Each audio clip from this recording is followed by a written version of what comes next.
আজ আমি তোমাদের পড়াবো তুমুন প্রত্যয়। করিতে, খাইতে, যাইতে ইত্যাদি ক্ষেত্রে তুমুন প্রত্যয় হয়ে থাকে। কোথায় কোথায় হয়ে থাকে? এই যে করিতে, খাইতে, যাইতে ইত্যাদি ক্ষেত্রে তুমুন প্রত্যয় হয়।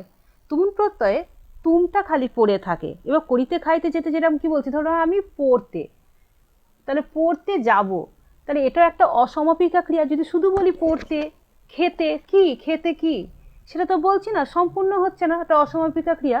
আর এই যে তুমুন প্রত্যয়ে প্রত্যেকটা অব্যয় পদ হয়। অব্যয় পদ হয় মানে কি, যে কোনো ধরো লিঙ্গে বিভক্তিতে এর কোনো পরিবর্তন হবে না, নব ব্যয় অব্যয় একই থেকে যাবে। তুমুন প্রত্যয় শুধুমাত্রই তুমটা পড়ে থাকে। যেমন দেখো, পট যুক্ত তুমুন, তুমুনের কি উনটা চলে গেল, কি পড়ে রইল? তুম। তাহলে বেশিরভাগ ক্ষেত্রে কি হয় জানো তো, রশ্মি দিয়ে হয়ে যায়। আর যেগুলো রশ্মি টশ্মি হয় না সেগুলো আমি বলে দেবো। দেখো, পট যুক্ত তুমুন, তাহলে পটটা লিখলাম, তাহলে পট লিখলাম, তাহলে উনটা চলে গেল, কি পড়ে থাকলো? আর বললাম রশ্মি হয়ে যায়, এখানে এখানে রশ্মি হয়ে গেল, পঠি, এখানে হয়ে গেল তুম, তাহলে কি হয়ে গেল? পঠি তুম। তাহলে এখানে কি হয়ে গেল? পঠি তুম। তাহলে পরযুক্ত তুমুন পঠি তুম। তাহলে এবার যদি অন্য কিছু বলি, দেখো দা যুক্ত তুমুন, আকার থাকলে কোনো কিছুর পরিবর্তন, এখানে দেখো আকার আছে, ওই জন্য আকারটা যেরকম আছে সেরকম বসে গেল। তুমুনের কি পড়ে থাকে? তুম। তুম এটা হয়ে গিয়ে বসে গেল। তাহলে দা যুক্ত তুমুন দা তুম। সেরকম যদি আমি বলি স্থা যুক্ত তুমুন কি হবে, তখন দেখো স্থাটা বসিয়ে দিলাম, তুমুনের কি পড়ে থাকে? তুম। তাহলে হয়ে গেল স্থাতুম। তাহলে দেখো পরেরটা দেখো, এবার এবার এটা তো বললাম আকার থাকলে কোনো পরিবর্তন হয় না, যেরকম আছে সেরকম হয়ে যায়। আর বেশিরভাগ ক্ষেত্রে কি হয়ে যায়, একটা করে হ্রস্বী হয়ে যায়, যেরকম বদযুক্ত তুমুন বদিতুম। এইবার দেখো কোথাও কোথায় হর্ষি তো হচ্ছে, হঠাৎ করে একার হয়ে যাচ্ছে, কোন কোন জায়গায় হবে, কোথাও অর হয়ে যাচ্ছে। দেখো ধাতু শেষে যদি হ্রস্বই দীর্ঘই থাকে, হ্রস্বই দীর্ঘই থাকলে কি হয়ে যায়? একার হয়ে যায়। যদি হ্রস্ব দীর্ঘ থাকে তাহলে এই হ্রস্ব দীর্ঘ স্থানে কি হয়ে যাবে? ও হয়ে যাবে। আর রি থাকলে, যে রি থাকলে সেটা স্থানে কি হয়ে যাবে? অর হয়ে যাবে। যেমন দেখো জি যুক্ত তুমুন, তাহলে জিতুম হওয়া দরকার ছিল, হলো না। এখানে কি আছে, যে আদি স্বরটা দেখবে, এটা উপধা অনুযায়ী হয়ে থাকে। উপধা আবার কি জিনিস দেখো, জি, জিটাকে যদি আমি ভাঙি, দেখো এটাকে ভাঙলে কি হচ্ছে? বর্গীর জ যোগ হ্রস্বই। তাহলে এখানে, তাহলে যে তুম আছে, যে এ, জেলে এখানে হ্রস্বইটা কি, এটার উপধা, এটা হ্রস্বী আছে, এটাকে উপধা করে, তাহলে হ্রস্বী থাকলে কি হয়ে যাচ্ছে? এটা এ। মোট কথা আমি অত দেখবো না, অত দেখবো না, কি করব না, যখনই দেখব যে জি যুক্ত তুমুন, যে তুম, তাহলে হ্রস্বী আছে, মোট কথা প্রথমে যে কটা থাকছে, প্রথমেই যেটা থাকবে সেটা কি করে দেবো? তাহলে হ্রস্বী। তাহলে বর্গীজটা কি হয়ে গেল? একার হয়ে গেলাম। আমি বলেছি কি হ্রস্বের দিকে থাকলে একার হয়, ওই জন্য বর্গীজ লিখলাম। হ্রস্বী আছে, হ্রস্বীর স্থানে কি করে দিলাম? যে করে দিলাম। তুমুনের কি পড়ে থাকে? তুমুন। তুম থাকে, ওই জন্য যে তুম হয়ে গেল। বুঝতে পেরেছো? এবার দেখো ক্রি, রি স্থানে আমি কি বলেছি? রি স্থানে কি হয়ে যায়? অর। তাহলে ক্রি স্থানে কি হয়ে গেল? দেখো এখানে অর হচ্ছে, তাহলে কর, কর হয়ে গেল, তাই তো? কর, কটা লিখে নিলাম, তুমুনে কি পড়ে থাকে? তুম লিখে নিলাম, কয়ের সঙ্গে জুড়ে গেল আর র, তাহলে অ র, করতুম। তাহলে ক্রিযুক্ত তুমুন করতুম, তাহলে অরটা হয়ে গেল। আর এমনি তো জানো, আগেই বললাম বদযুক্ত তুমুন বেশিরভাগ ক্ষেত্রে হ্রস্বী হয়, এটা কোনো নিয়ম নয়, একটু বলেছিলাম বদ, বদটা লিখলাম। বেশিরভাগ ক্ষেত্রে কি বললাম, হ্রস্বী হয়, হ্রস্বী দিয়ে দিলাম। তুমুনের কি পড়ে থাকে? তোম। তাহলে হয়ে গেল বদিতুম। যদি পটযুক্ত তুমুন, পঠিতুম। লেখযুক্ত তুমুন কি হয় বলো তো?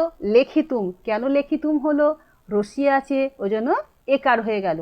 এইবার দেখো আমি কি বলে, শ্রুযুক্ত তুমুন, যদি হ্রস্ব দীর্ঘ হয়ে থাকে তাহলে কি লিখবো? ওকার হয়ে যায়। দেখেন হ্রস্ব আছে না, হ্রস্ব আছে বলে এটা কি হয়ে গেল? তার বিষয়ে র ফলা ওকার হয়ে গেল। শ্রোটা আমি লিখে নিলাম। আর কি পড়ে থাকে? তুমুনে তুম পড়ে থাকে, তাহলে তুম করে দিলাম। তাহলে শ্রুযুক্ত তুমুন কি হয়ে গেল? শ্রোতুম। কেন ওকার হলো? এখানে হ্রস্ব আছে, আমি বললাম হ্রস্ব দীর্ঘ স্থানে কি হয়? ওকার হয়। আর হ্রস্ব দীর্ঘ স্থানে কি হয়ে যায়? হ্রস্ব দীর্ঘ স্থানে একার হয়ে যায়। আর কি হয়? রি স্থানে অর হয়। তাহলে এটুকু বুঝতে পেরেছো? তার পরেরটা দেখো। এবার আমরা দেখছি যে যে দেখো ধাতুর শেষ, ধাতুটা বলছি না যে পচ বলছি, তাহলে শেষ অক্ষরটা কি আছে, তাহলে শেষ অক্ষর যদি বর্গীর জ আর চ থাকে সেখানে কি হয়ে যায়, ক হয়ে যাচ্ছে। এখানে যদি ত থাকে তাহলে কি হয়ে যাবে, দ থাকলে তয়ে হর্ষন্ত হয়ে যাচ্ছে, ভয় হর্ষন্ত থাকলে কি যাচ্ছে, বয়ের হর্ষন্ত, আবার ধয় হর্ষন্ত থাকলে কি যাচ্ছে, দয় হর্ষন্ত হয়ে যাচ্ছে। এখানে দেখো পচ, তাহলে একটা কি অক্ষর আছে, চ, চ থাকলে কি হয় বলেছি, যে চ থাকলে ক হয়ে যাচ্ছে, তাহলে এখানে কটা লিখে নিই না, তাহলে প ক পক হয়ে গেল। তুমুনে কি পড়ে থাকে, তুমুনের তুম পড়ে থাকে, তাহলে বানানটা কি হয়ে গেল, প লিখলাম, ক লিখলাম, আর পক তো হয়েই আছে, তাহলে এখানে তুমুনের তুম, তয়ে হস্যু, ময় হসন্ত, তাহলে কি হয়ে গেল, পক তুম হয়ে গেল। এবার দেখো লভযুক্ত তুমুন, ভ স্থানে কি হয় বলেছি, ভ স্থানে এই যে ব হয়, তাহলে ব হচ্ছে, তাহলে আমি ল বটা লিখে নিই না, হয়ে গেল। দেখো এখানে আছে তুম, এটা একটু ভালো করে বুঝবে, তুম,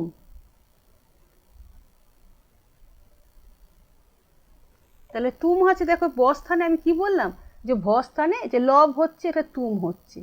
এইবার তুমি বলবে তাহলে লোভ তুম হতে পারতো, আপনি কেন ধ লিখলেন, মজাটা এখানেই হলো, দেখো আমি ল লিখলাম, ভয়ের জায়গায় কি করে দিলাম, ব লিখলাম, যদি বয়ের পর ত থাকে, দেখো এখানে ব তো তারপর কি আছে ত, তাহলে আমি কি করে দেবো, চতুর্থ বর্ণটা করে দেবো। চতুর্থ বর্ণ কি, দেখো ত, থ, দ, ধ, ধ হচ্ছে, তাহলে এখানে ধ হয়ে যায়, এই তটা উঠে কি হয়ে যায় ধ, তাহলে দয়ে ধয় হস্যু, ময় হসন্ত, মোট কথা বয়ের পর ত থাকলে এটা কি হচ্ছে, ধ হয়ে যাচ্ছে। বুঝতে পেরেছো, তাহলে লোভ ধুম হয়ে গেল, এইটুকু বুঝতে পেরেছি। এবার দেখো ভূতযুক্ত তুমুল, তাহলে এখানে আছে কি, ভূতযুক্ত তুমুল, বর্গীজ থাকলে কি হয়ে যায়, আমি বলেছিলাম ক, এই ভুকটা লিখে রাখি না, তারপরে তুম তো আছেই। এইবার তোমরা বলতেই পারো যে আপনি ওকার দিলেন কেন, হস্যু থাকলে কি হয় বলেছিলাম, ওকার হয়ে যায় না, আগেরটা বললাম, ওই জন্য ভয় ওকার, কয় তয় হস্যু, ময় হসন্ত, ভোগ তুম হয়ে গেল। তারপরেরটা দেখো ছিদ যুক্ত তুমুন, এখানে ছিদ আছে, তাহলে দেখো এখানে কি হবে, হ্রস্যি থাকলে কি হয় বলেছিলাম, একার হয়ে যায়, লিখে দিলাম 6 একার।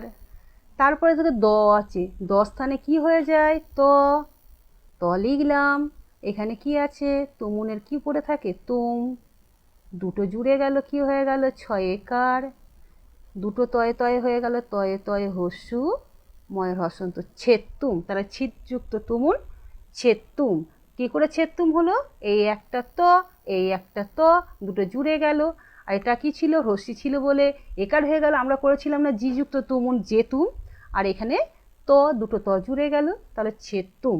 এইবার দেখো রুধযুক্ত তুমুন, তাহলে রুদ ধ থাকলে কি হয়ে যায় বলেছিলাম, ধ স্থানে দয়ে হসন্ত হয়ে যায়, তাহলে এখানে কি হয়ে গেল, রুদ হয়ে গেল। এইবার তুম,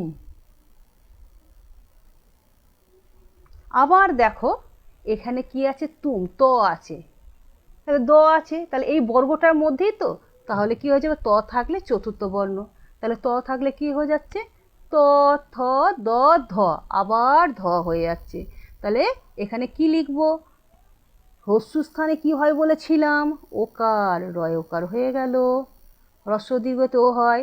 এবার কি হয়ে গেল, দয়ে ধয়ে হস্যু, ময়ে রসন্ত, রোদ্ধুম হয়ে গেল। তা রোদ্ধুম কেন হলো, ধ স্থানে হয়ে গেল দ, আর তটা ছিল বলে এটা হয়ে গেল ধ, তাহলে হলে রয়কার, দয় ধয় হস্যু, ময় হসন্ত, রোদ্ধুম, তাহলে হস্যুটার স্থানে কি হয়ে গেল ওকার, আগের নিয়মগুলোর সঙ্গে এটা জুড়ে দিলাম, তাহলে রোদ্ধুম হয়ে গেল। তারপরেরটা দেখো, এইবার তো এতগুলো পড়লাম, এবার ধাতুর শেষে যদি তালবস্য, বর্গীর জ, চয় ছয় থাকে, তাহলে মূর্ধন্য ষ হসন্ত হয়ে যাচ্ছে, মানে স্টুম হয়ে যায় মোট কথা।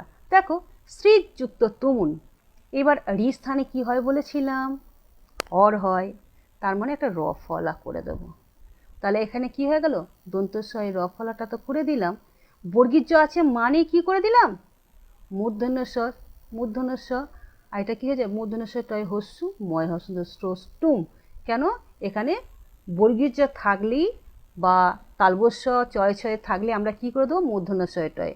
সেরকম দৃশ, জিসে কী হয়ে গেল, দয় রফলা হয়ে গেল, তালবস্য আছে বলে স্টুম করে দিলাম, স্টুম, দ্রষ্টুম।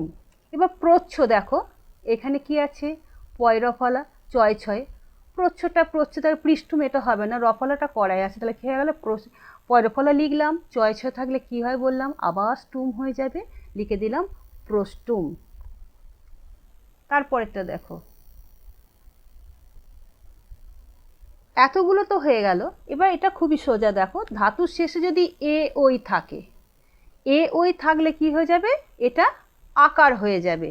আকার কেমন হয়ে যাবে দেখো, গই যুক্ত তুমুন, এটা কি আছে, ওই তো, ওই জন্য কি লিখে দিলাম, গা।